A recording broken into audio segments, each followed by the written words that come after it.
kapurwaken kepareng panjenenganipun Nak Mas Ayu Lianita Nurlaili Rohmah mugya kepareng kinanti panjenenganipun rama lan ibu kadheraken tumuju ing sasana pepanggungan nyaketi gamelan panggung kewayang sumangga arsa hanampi lung tinampi wayang dalang kondo buwana katuraken saking panjenenganipun Bapa Parmin dumateng Ki Dalang Gondo Yasipin kepareng dumateng panjenenganipun Bapa Parmin sekang ibu hanganti risang pinangan calon pinanganten Mbak Lianita Nurlaili Rohmah sumangga anak ontang anting monggo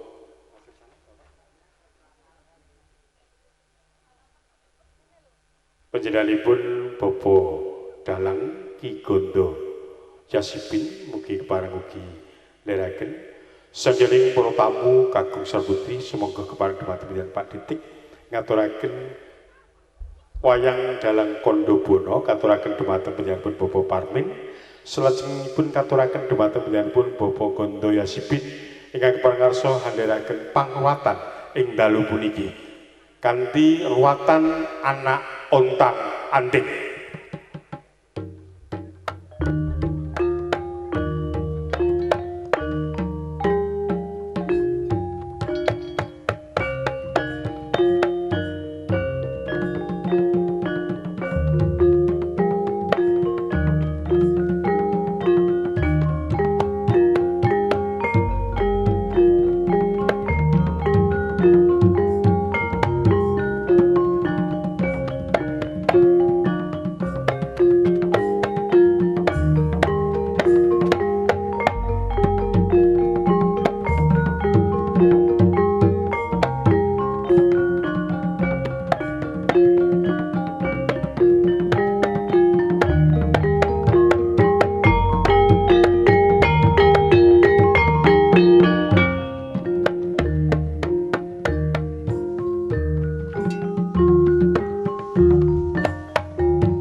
Yaning talaga kati langit mambang tepas wulan upamaneka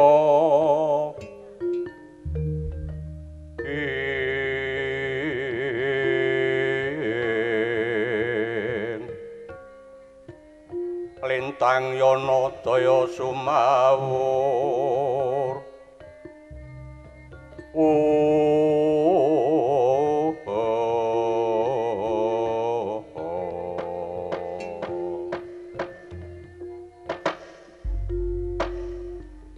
milahung sekaring bawana kakang Kaneka Putra pragenjong pak plong warudayang tegur wonten pangandika ingkang dawuh Adi Guru Sarawa paduka kakang kayangan Jonggiri Saloka sami padha karaharjan kakang inggih Adi Guru arja sowan kula aturake sungkeming pangabekti kula kalwana Bathara Indra kula wonten pangandika ingkang dawuh Rama Bibulun penakmu anggonmu lungguh nggonmu marak sowaning kayangan Jonggiri Saloka kaluwun inggih kula ngaturake sungkeming pangabekti kula Bibulun Ya Indra ora liwat pangestune mar jeneng ulun maragake tampanana Bathara Indra kula tadha ngasta kula kalih kula sapaking ndada ndatos jimat paripe kula kaluwana non Kakang Kaneka Putra prekenjong pak pong warudayang ceku desa apa sing gawe Adi Guru menimbalipun rakan pun widik pun Bathara Narada wonten punapi karsa menapa kacang pamdi Bibulun Kakang sadroning kayangan Jonggiri Saloka boten waneka wonten gara-gara nganti sundul ning Cunda Manik Kakang menika Prabowo saking menapa Kakang lah dalah mekaten Adi Guru wonten wujuding gara-gara ngantos mbelah ing kayangan Jonggiri Saloka menika boten sanes titah paduka pun Bathara Kala menika nembe pepet papat kepanasan duka menapa menika putra paduka menika ngantos nggonjengake kayangan Jonggiri Saloka Kakang menika budak kados menapa ingkang Bathara Kala yen manahi mekaten Bathara Indra wonten pangandika ingkang dawuh ya Jawati kangelan sira njautus Bathara Kala mamak merpat kepanasan nganti nggonjengke kayangan Jonggiri Saloka yen kaya mengkono Kakang Bathara Kala bakal nateng gara-gara meh raina sumebang yang ngaruna atinetraning anggora sadaning kukila ringkane kara sekedar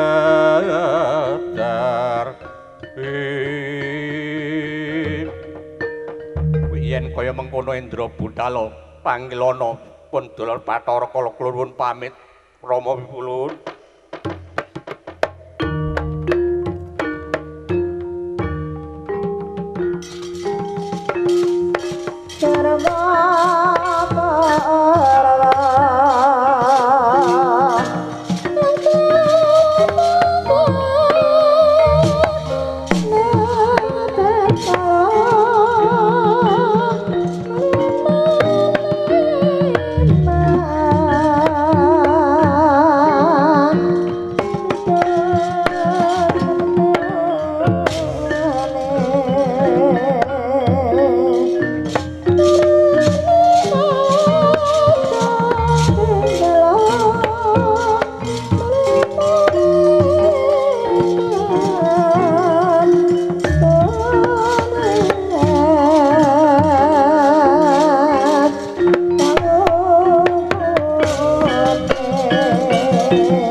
Nyata waruta saking godha sang kula-kula yen panutusa sang Sri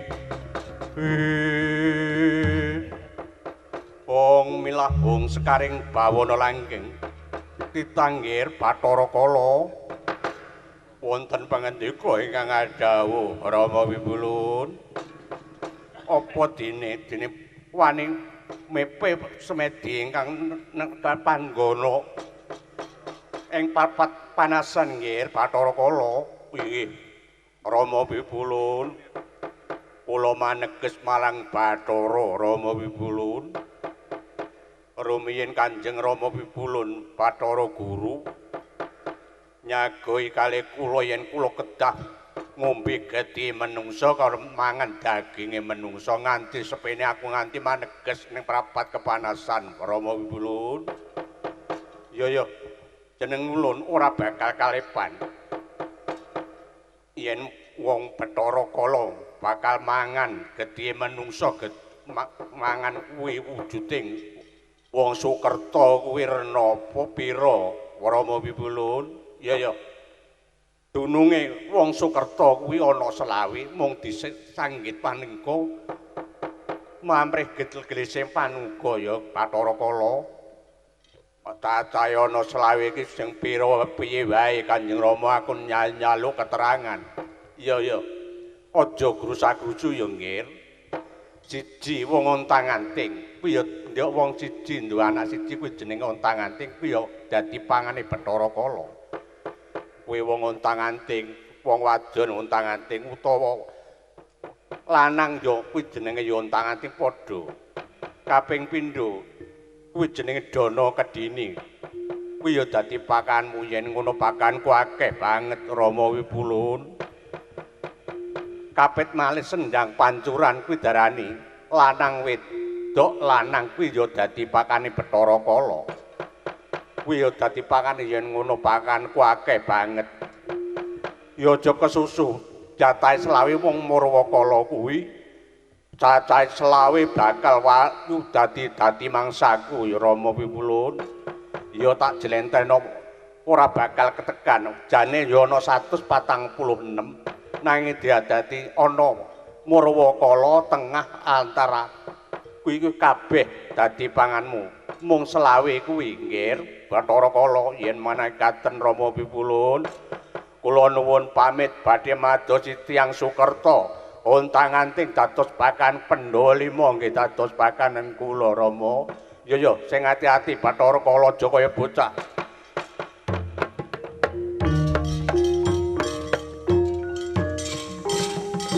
Salam kudungan titik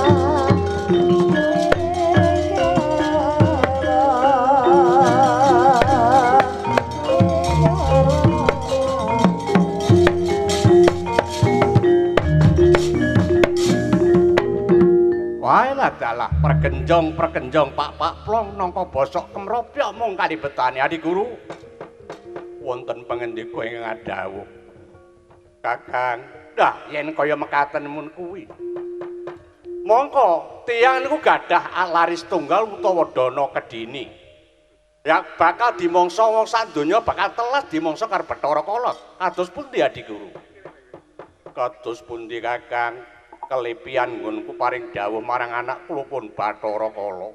Wah, yen kaya mengkono. Kula mboten sarujuk, Adi Guru. Mongko wong duwe anak loro kuwi dadi pakane Bathara Kala, Pandhawa 5 dadi pakane Bathara Kala. Wong sak donya kok bakal telas niku kados pundi Adi Guru?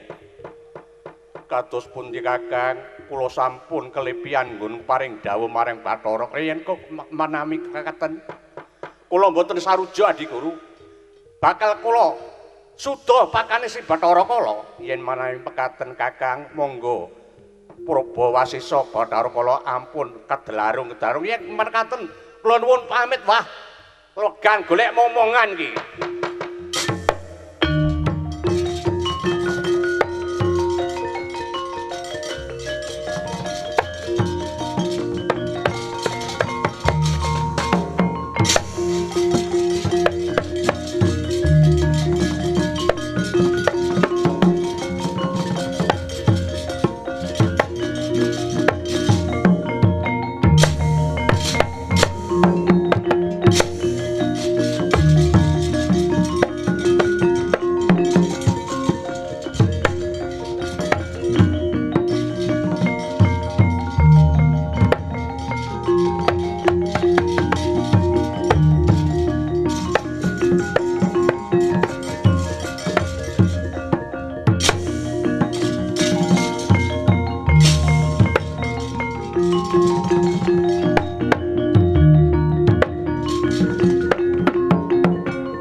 Konjang kanjing langit kelap-kelap ler kincane ngalesri sang mawe gandrung pragenjong Pak Pong Warudong Tegarawa Bayu nggar anakku bagus Bayu ana dawuh mapa Rama Wibula wah katok kayangan geger kayangan geger bab perkara apa nganti kayangan geger ya ora maneh dulurmu Bathara Kala lan Bathari Durga ya lakone semono kae bakal mangsa wong Sukerta untanganting Danadini Pandhawa 5 akeh selawe kuwi bakal dimangsa karo Bathara Kala yen kaya mengkono kowe tak yo eling to kae Sukerta akeh selawe kae iya aku cek eling Rama wujuding Sukerta yen kaya mengkono kowe sing dadi tos sing balung kandele kulit kowe kudu nyegati karo Bathara Kala. Piye Bathara Kala ora sida mangan wong Sukerta. Wong untang-anting arep dimangsa Bathara Kala aku ora lila. Mbuh caramu. Ayo padha andum gawe. Yen kaya mengkono ayo tak derekno Rama.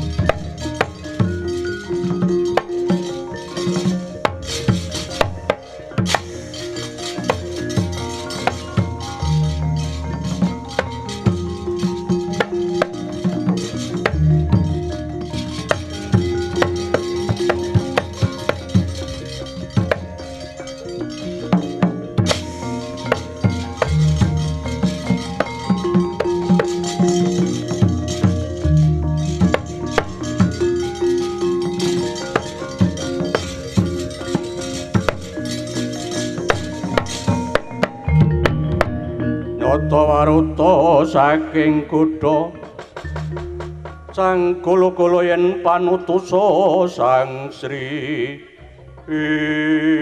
wah yen kaya mengkono ora ngerti Bathara Kala yen aku dadi bocah desa bocah degling ya aku ki ayo nono aja sida mangan wong Sukerta kowe.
Gunjang kanjing langit kelap-kelap katon lir kincane ngalis ricang mawe gandrung ladalah aku macak wong desa ora nengeri yen aku yang Bathara Kala wong Sukerta wong untang-anting ayo ndi bakal tadamo kokop gede ya.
Saking godha sang kula-kula yen panutusa sang Sri lagu jeleng-jeleng iblis lanat padha jig-jigan iki ana wong desa ning tengah prapatan bondo tangan ki bocah keset iki kowe sapa Gus aranku Bapa Tuna saka desa. Jenengku Bapa Tuna. Bapa Tuna iku kudu ana artine bapakmu jenengane kok Bapa Tuna ki maksude piye? Bapa ki bapak, Tuna ki aku rugi. Aku lair atunggoni bapak. Lho. Yen kowe wong jenenge wong apa kuwi? Kowe jenenge wong yatim iya. Iya, aku wong yatim, aku lair atunggoni bapak. Lah iki oleh mangpakan aku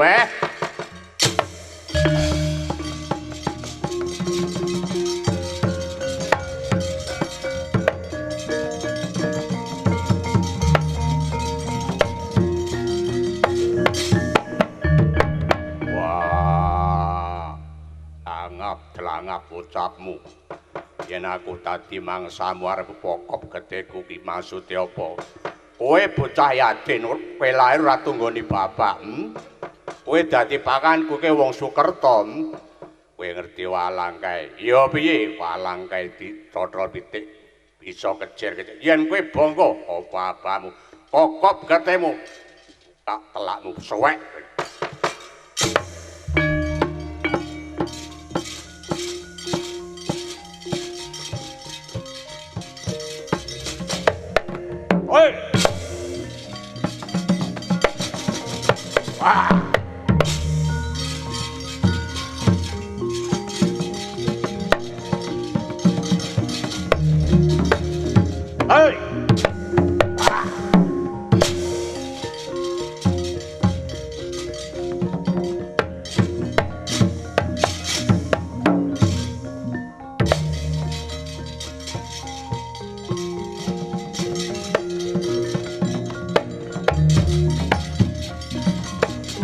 Woi. Ah. Ah.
Aduh, mati aku. Woi.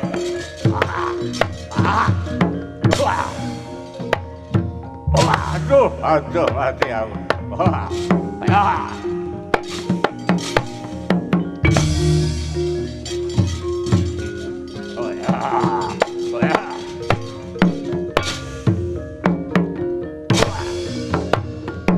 Waduh, mati aku.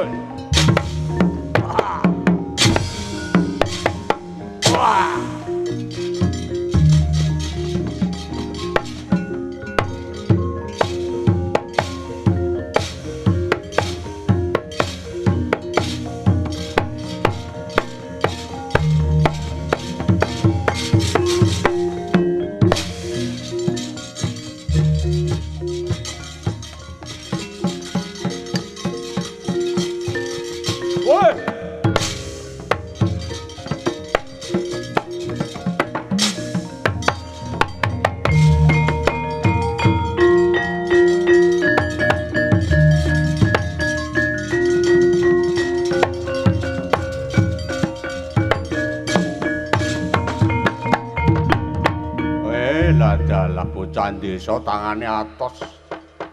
Tak petung ya jane ya dina-dina becik. Dina Kemis Legi tiba ratu.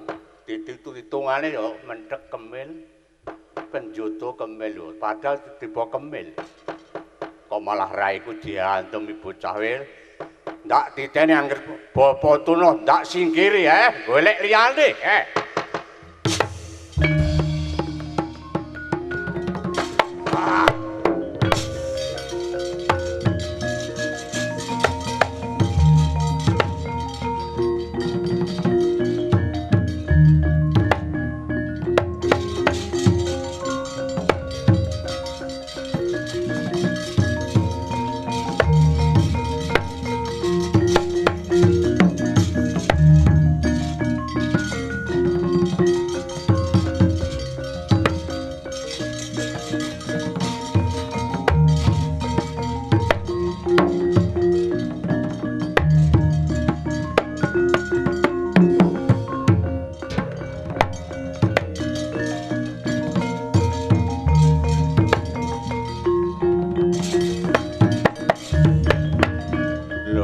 aneh-aneh iki maneh bocah keset rambuté gimbal madul-madul kowe bocah ngendi aku bocah ndawon dadapan jenengmu sapa aranku Tuna Bapa sapa nek Tuna Bapa lho ana mau wah dimestik. Wah, ora ngene kok. Jenengmu Tuna Bapa. Tuna Bapa iki maksude piye? Aku lair ratunggoni bapakku. Kowe bocah yatim. Ya aku bocah yatim kaya apa? Kowe Sukerta bakal tanganku. Kowe ngerti palang kae, palangke totol pitik bisa kecil-kecil. Lho, kok padha mang. Wah, keparet tunggale iki ya.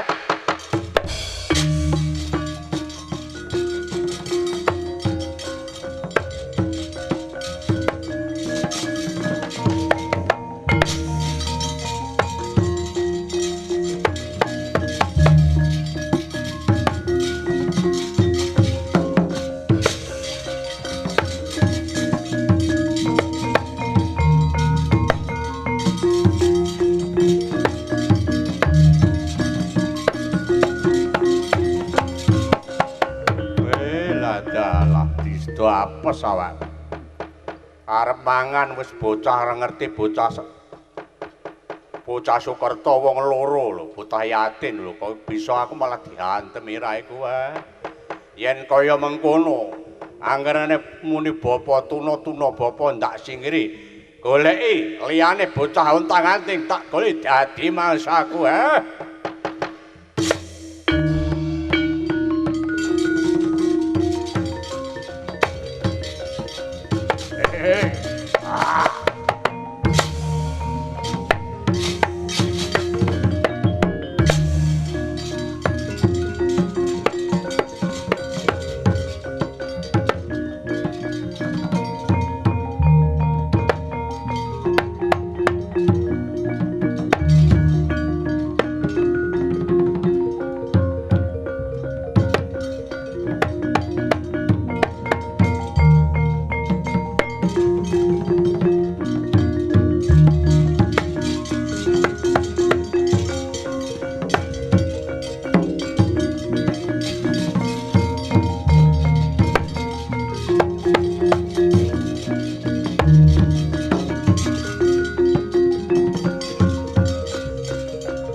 saking kutha sang kula-kula yen panutusa sang Sri pragenjong pak plong naka basa kepropyok mung kariku betone Bathara Wisnu nggih anakku bagus wonten pangendika ingkang dawuh Rama Wulun latah cilaka iki wau wujuting Bathara Bayu wis tak kon nyegati karo si Bathara Kala ben ora sida mangan wong Sukerta. Inggih Rama Wulun lan Bathara Brama wonten pangendika ingkang dawuh Rama. Yai padha andung gawe. Kowe tak dadekno dalang kandha buana mbuh reka dayamu sangka batin rasa lan batin netmani sing Bathara Bayu kuwi nganggo tos sing balung kulit atau sing balung kundeleng kulit kuwi bakal menawi Bathara Kala ben ra sida wong mangan wong Sukerta yen menawi mekaten Rama Wulun kula nuwun pamit ya kowe macao dalang karo begender mengko reka dayamu piyang aku dadi pajak kendange.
manengeri Bathara Kala yen aku dadi pajak para wangen. Lah, kowe tak dadekno dalang Kandabana. Aku adu piye Rama aja pipulun, Kakang ngono wae, ku ndak ketarani. Lah pengendare dalang kuwi duwe pengender, Nyai Suni duwe Asem Sore. Kuwi dadi pengendare. Ayo padha andum gawe. Padha andum gawe, kae sapa ana dayoh kae.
Dalang Kandabana piye Kakang? Yen kula pedhato pengendir, wis aja kaken omong aku golek wayange togo gak nemokno. Ayo ditindakno nyigati Bathara Kala aja nganti wong mangan Sukerta.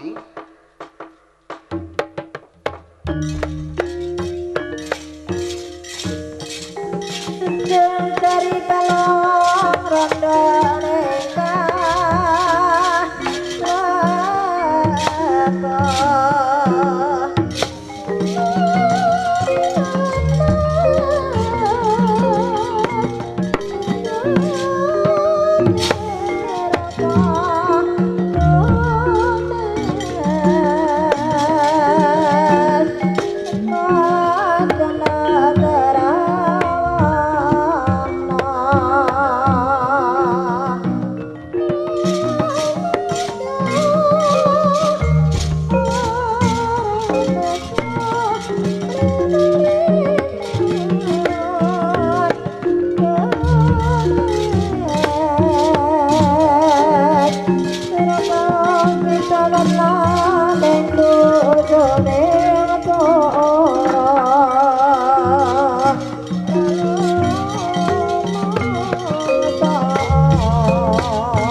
Sumebang yang aruno katinetraning anggora posadaning kukil rengkane koros keter kinidungan pini panco kowe lah dalah mangko to nggih mangko niku wonten pawongan bagus gagah perkosa menika wingking saking pundi inggih Kyai Panjak kula menika wingking saking negara Purwacarita kula diutus Gusti kula Prabu Mahapunggung. Nggih Bapak menika ingkang dadi ngruwa nyambat menika wujuding dalang Kandabana. Lho, iki wis oleh job to, lagi mlaku pira wene oleh job iki lho. Piye?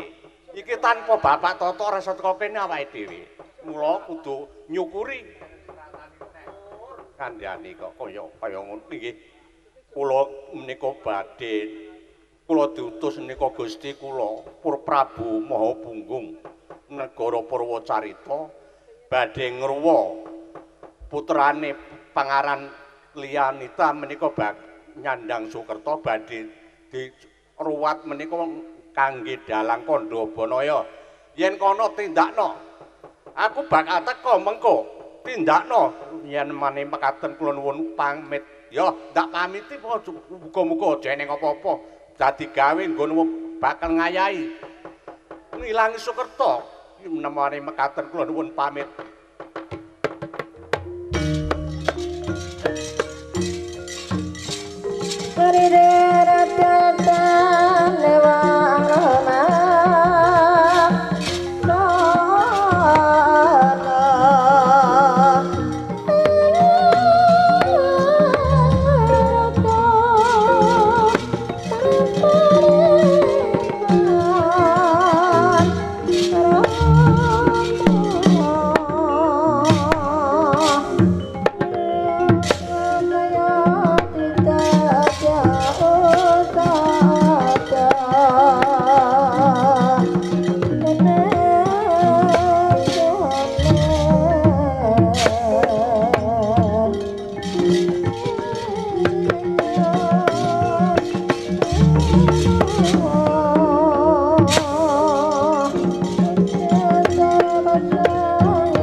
Saking godha sang kula-kula yen panutusa sang Sri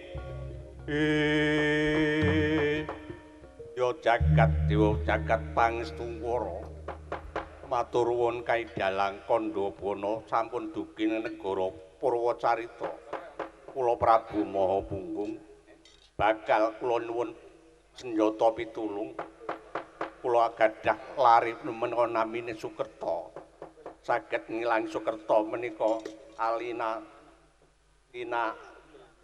Liana saged ngilangi Sukertani menika dalang kandha buwana yen manahi mekaten suwawi saking ngening cipta rumiyin eling-eling candrani menika nggih.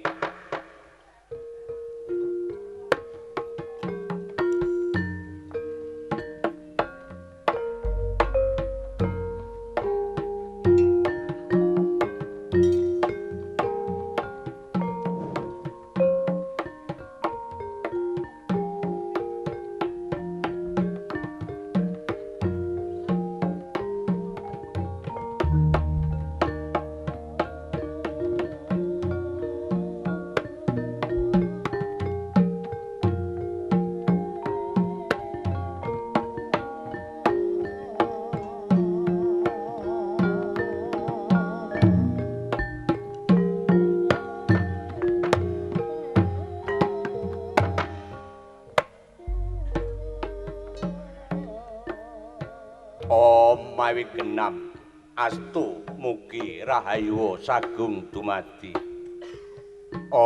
Mawi genam astu mugi rahayu sagung dumadi. Mawi genam astu mugi rahayu sagung dumadi.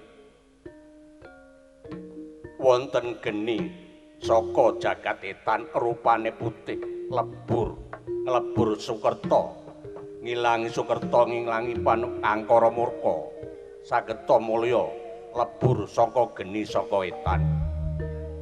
Mawi genamastu rahayu mugi rahayu sagung dumadi.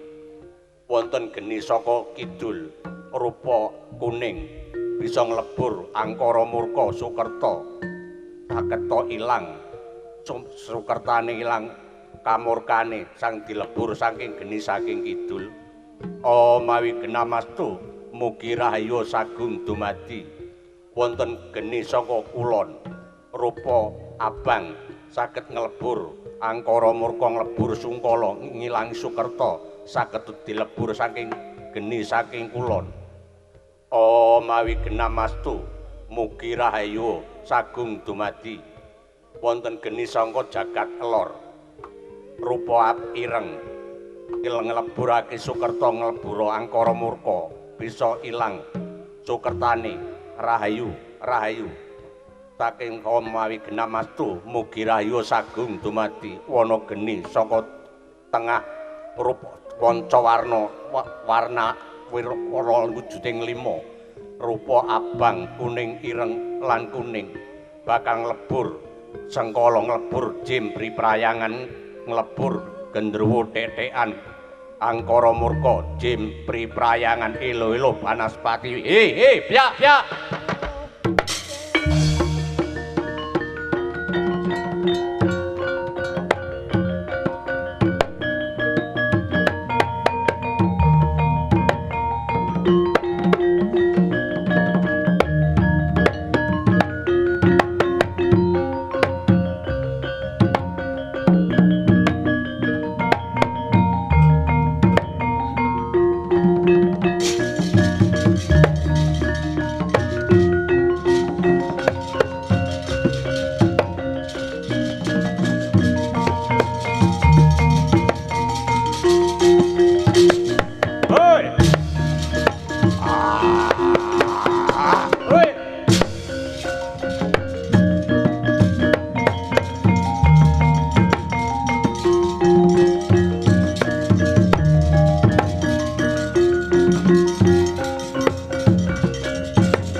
Kondang Kanjeng langit kelap-kelap lirik kincane ngalih Sri Sang Mawe gandrung ladalah rame-rame mlebeke wong turu. Kowe wong ki wong apa? Aku malagi mayang kuwi piye nglakokke wayang? Nglakokke wayang ki jenenge apa? Nglakokke wayang kuwi jenenge dalang. Ana dalang edan ngomong disaur-sauri dhewe, nangis ditangisi dhewe, ngomong guyu diguyu-guyu dhewe ki jeneng dalang edan. Aku edan ning nggawe ketentreman, bekti marang Gusti kang karya jagat tinimbang kowe. Kowe edan malah ora waras. Lho. Gregetake ngar war-warase Bathara Kala. Aku ngerti watakmu kuwi ora kleru kuwi Bathara Kala. Ya aku Bathara Kala. Kowe dalang. Aku golek wong Sukerta, bakal dadi panganku wong Untang-Anting. Yen kowe arep mangan bocah Sukerta wong Untang-Anting mangan dalange. Dalang wis wani manggung ning Gedebok. Resiko ki dalang abot enteng agal rawuh iku aku sing bakal nrenggalangi kareng dalang Kandhawana. Kowe bakal dadi mangsaku apa ya kowe gelem? Wujud pati ning panggung ndak layani. Ayo Bathara Kala. Ya yen kaya mengkono. Ayo padha api-apian. Piye karepmu Bathara Kala? Yen kowe bisa maca ning jroning bathuk utawa telak utawa ning dada utawa gigir, kowe bakal aku nyembah karo kowe, ora bakal aku ngganggu wong Untang-Anting. Aku bakal lunga saka kene yen bisa maca terwaca ning bathuk utawa ning telak utawa ning dada utawa ning gigir. Yen kaya ngono Lathi Pakarti, majude piye? Tegese Lathi Pakarti yen yo yen ora ya ora. Kowe iki wis dewa. Yen kepengganu mung oyak-oyak manungsa nganti manungsa ora bisa mikir nganti bingung pogo mung diura-oyak karo Bathara Kala. Yen kaya mengono ya yen bisa maca sing premati sing bener-bener tenan ya aku nyembah karo kowe, aku ora bakal mangsa bocah Sukerta. Yen kaya mengono eling-elengen Bathara Kala.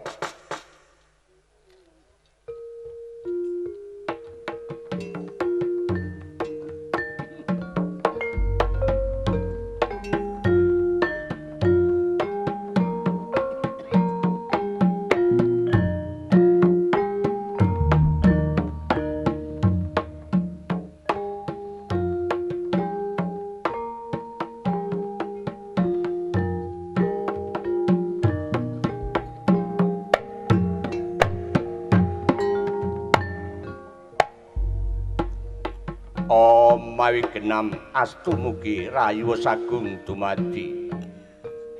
Mawi genam astu mugi rayu sagung dumadi. Mawi genam astu mugi rayu sagung dumadi. Bathara Kala, piye dalang Kandhawana?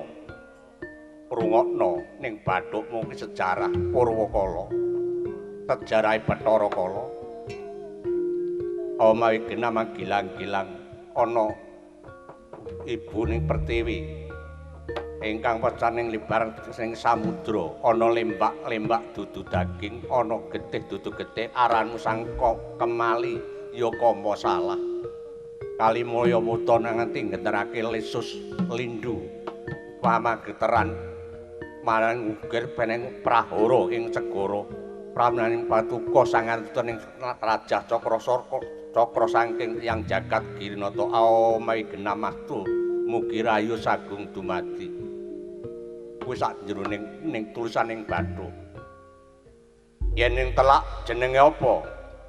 Mangapa ndak wacane Bathara Kala? Ya. Mawi genam astu mugi rahayu sagung dumadi.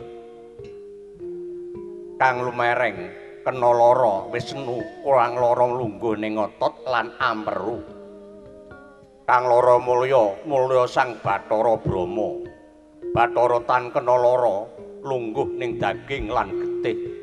Kang lara mulya Sang Bathara Guru tan kena lara kamandhing ning Sang Hyang Wenang. Saya Wenang tan kelara manunggal rasa jati mulya saking Maha Mokasa. Mawi genam astu mugi rayu sagung dumadi. Kuwi semanggon telak jeneng sastra tekak ya sastra telak. Ya. Cemanggon dada ora ketang sapada mung sakilas. Manggon ning dada kang karang rasta bedhati ya rajah cakra-cakra. Unine piye?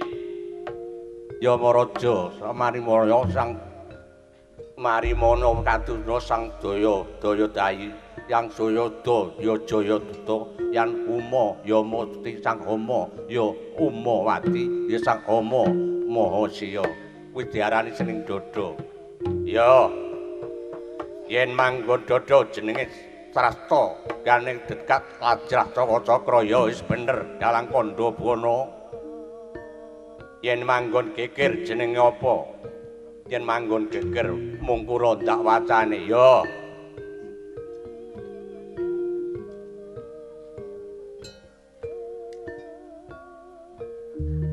Bathara Kala ning geger mung kangaran Caraka balik onene kepiye mengkene rungokno Bathara Kala Ngata Bagama Nyaya Jadapa Lawa Satada Karacanaha kowe tegese piye ora kena ditegesi lah ora kena ditegesi benere piye benere mengkene Hana Caraka Data Sawala padha jayanya maga bathanga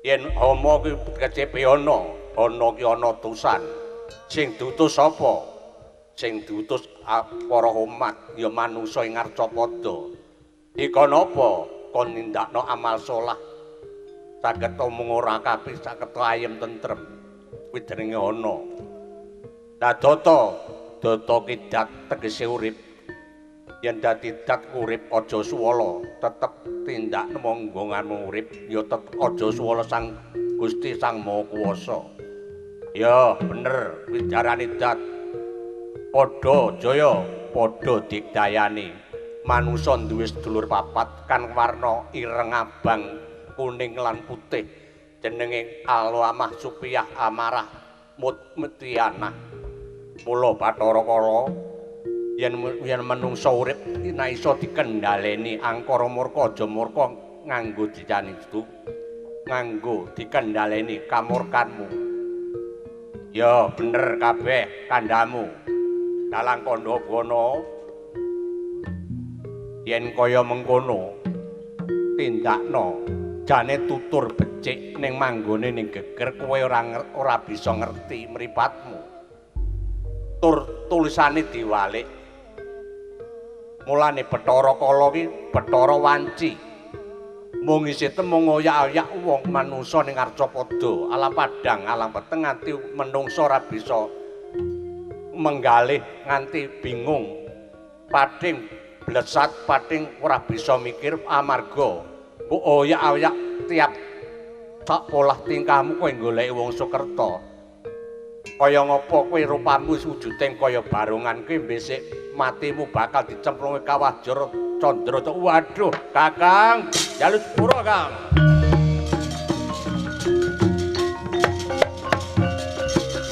waduh Kakang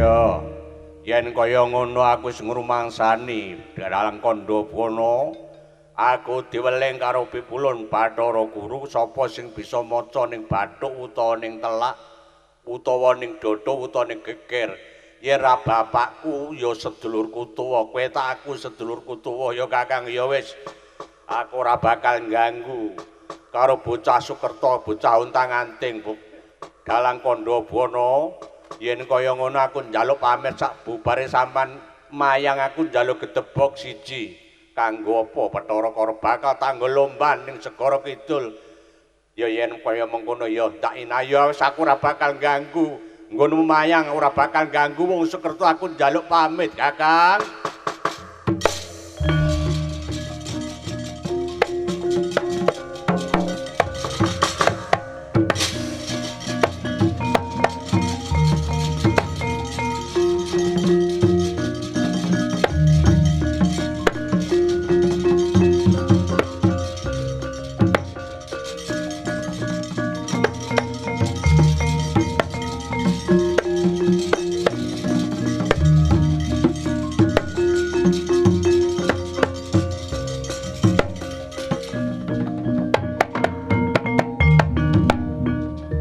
matur nuwun kandhang dalang kandha bono dening Bathara Kala mboten siyat badhe mangsa lari kula yen manikaten matur nuwun Sang Maha Kuwasa kula mulantaran Kanjeng Sinuwun ya semanahe mekaten ngantos kula bingung mboten ngraosake ngantos Bathara Kala ngantos ngoyak-ngoyak tiyang Sukerta yen kaya mengkono ya tindakna ya yen manahe mekaten dalang kandha bono monggo anak kula Lesti Tiana munggah ing panggung ngriki monggo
karo ndok Pak.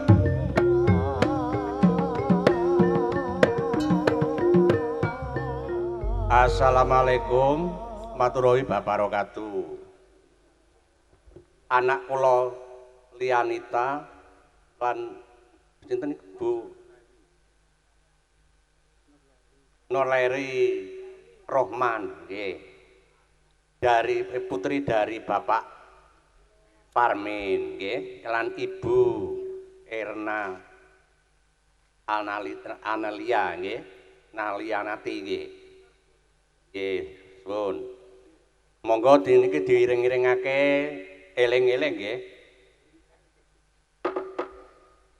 kalem-kalem mawon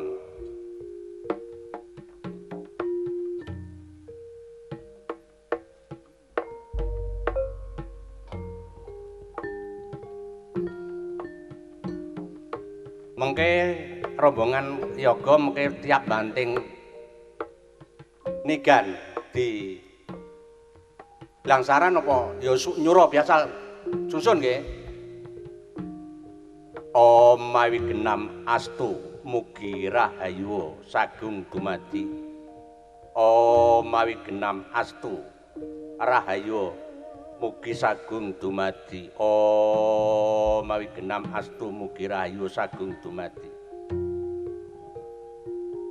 Ulu umo kates besanya usus daging getih otot lan balung sungsum ning jiwanggane Lesti Tiana Liana sageta Ilaninta sageta ilang sukertane ilang kamurkane ilang Sukerta sageta paringna seger waras bekti marang Rama Ibu dados sakinah lan wadah lan baromah aloma amin nuwun danyang kiki danyang sembang rasa danyang bangkling ngriki sageta nggone Mbak Lianita sageta sampurna ngilang Sukerta Kidalang lantaran Kidalang kandha bana nggih Pak Dalang Gondoya Sipin sapa nyono saking Blimbing Sambung Reja mawi genam astu mugi rahayu sagung dumadi ulu umo kates besanya usus nabialah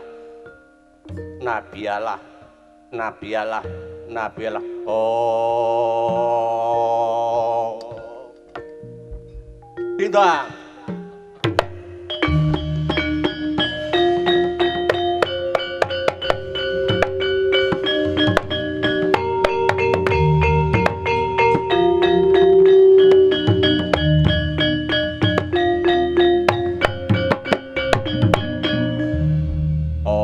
mawi genam astu mugi rahayu sagung dumadi mawi genam mugi rahayu sagung dumadi mawi genam rahayu mugi sagung dumadi ulu umo kates basanya usus daging getih otot lan balung sungsum lan raga ragane Mbak Liyana Ita sageta ilang sampurna sukertane dinten Kemis Legi sageta sempurna seger waras marang Sukerta lantaran saka dalangku kandha buwana nggih Pak Dalang Yasibin. Awo.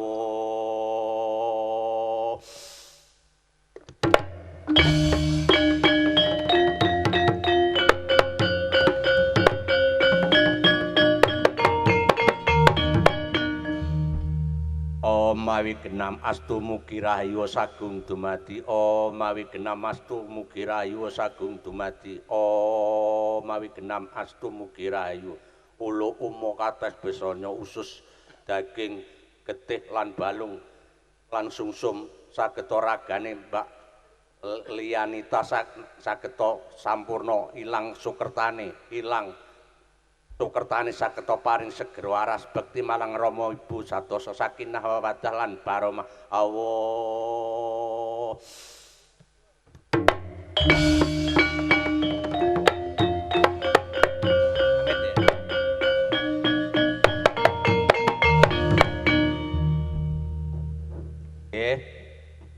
Matur nuwun Bapak Parmin kalih Ibu Erna nggih sageta niku anak jenengan kula aku pe anak nggih. Saderenge sepasar tur badhe dolan teng kene Mbah Dalang nggih monggo kula tenggo dinten Setu, Mbak. Kalih Mase monggo yen dados kula sarati dugi griya. Nampun menawi Mase badhe dinas apa nggih kalih Mas iku Mas Junior Rizky Muhammad nggih sageta nggone jejodhoan sageta sakinah mawaddah lan baromah nggih dados kaken lan ninen kangge selami-lamine. Miki mangke jenengan kula dusi nggih. Niki mengke diadahi napa Pak? Niki sing niki nggih. Mengke dilarung nggih. Teng kali sing mili nggih dalu niki ampun dinep. Nggih. Ilekal Bapak nggih monggo. Niki sampun paripurna Bapak Parmin nggih. Pancen wong Sukerta niku pancen nggih arani abot nggih abot arani enteng mung Sukerta ngilangi Sukerta. Nanggap tenan nggih siang malam. Nggih ngeten nggih mugi-mugi bapake Pak Parmin sageta dadamel sageta lancar badhe nikahke anake benjing sageta mboten enten alangan menapa-napa nggih. Nggih matur nuwun.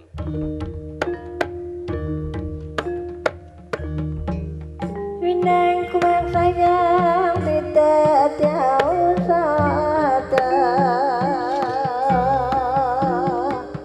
Wineng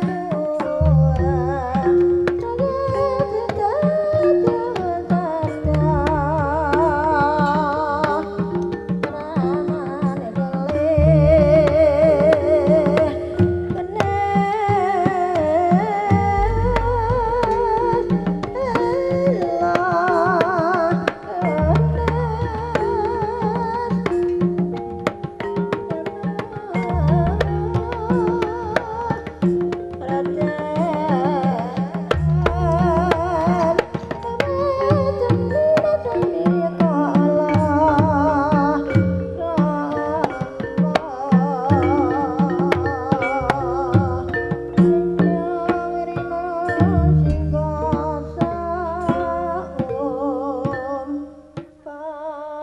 jauh sada Ramane salin niki mori kalih paken ampun niki lan sampean saniki niki kedah dilarung mengke. Paken niki. Ayo. Rias dhewe gantos. Nggih. Dikrukupke. Rekep ayo. Ya. Dikalungi. Mengke sajuran pisanan unjal aja napas lho ya. Bibit pindo iki Mbak Ali. Nggih. Kalau nggih.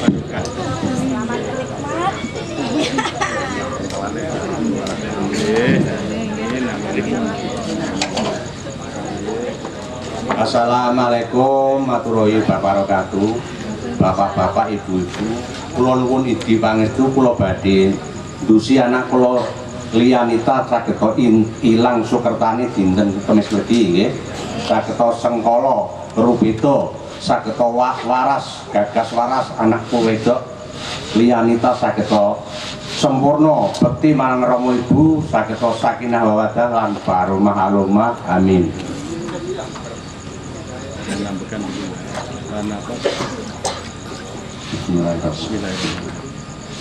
Sedulure papat Lianita sing gawe bumi, gawe geni, gawe banyu, gawe angin sageta sempurna ilang sengkalan. Allahu Akbar. Allahu Akbar. Allahu Akbar.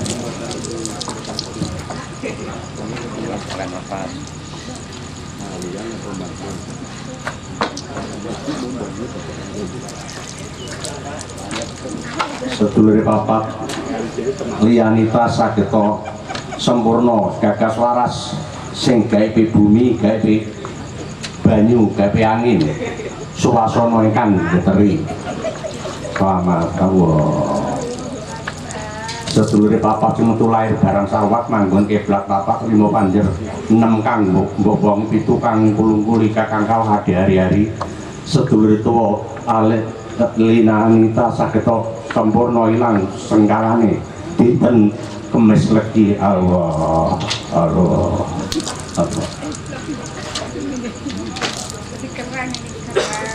Pun paras nggih niki mengke dilarung ampun nang cepet-cepet sampean niku ampun kanyepen. Nggih sewaras itu ya. Salama amin. Nggih. Monggo pitik, monggo sajen-sajen niku monggo. Monggo dikeraya.